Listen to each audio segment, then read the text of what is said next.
అండి. కొందరి లైఫ్ ఏంటో టెన్షన్స్, ప్రాబ్లమ్స్ పరిగెత్తడమేంటి లైఫ్‌లో ఎప్పుడు కూడా నుంచొని ఒక 5 నిమిషాలు తీరుబడి టైం కూడా ఉండదు. ఒక్కొక్కళ్ళ జీవితాలు ఏంటో పరిగెత్తి అలసిపోయి ఎప్పటికప్పుడు గుండె ఆగిపోద్దేమో అనిపిస్తది. నాకు అప్పటికప్పుడైతే ఫ్రైడే ఫోన్ చేసి చెప్పారు చర్చోళ్ళు, "ఇంటికి వస్తున్నాం ఈవినింగ్" అని.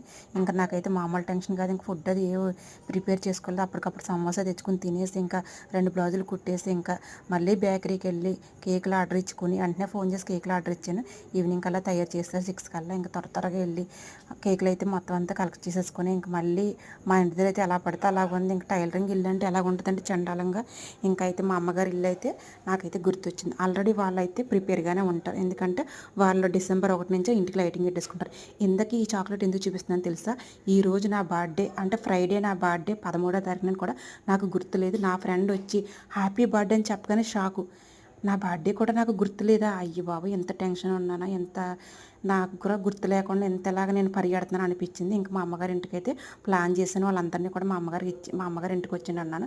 ఇంకా మా అమ్మగారి ఇంటికైతే ఇంక అంతా శుభ్రాలు చేసుకుని వాళ్ళైతే లైటింగ్ అయితే ఓటుదారి నుంచి పెట్టుకున్నారు. ఇంకా నాకైతే బాగా నచ్చేసింది. ఇంకా హ్యాపీ బర్త్డే అని చెప్పారు. నా బర్త్డే పక్కన పెట్టండి, వచ్చిన వాళ్ళకైతే హ్యాపీగా పంపాలని నేనైతే కేకులు అయితే ఆర్డర్ ఇచ్చేసాను. ఇంకా అందరూ కూడా హ్యాపీగా అయితే వచ్చి ప్రార్థన చేసి వెళ్ళారండి. కామెంట్ పెట్టండి. బాయ్ అండి.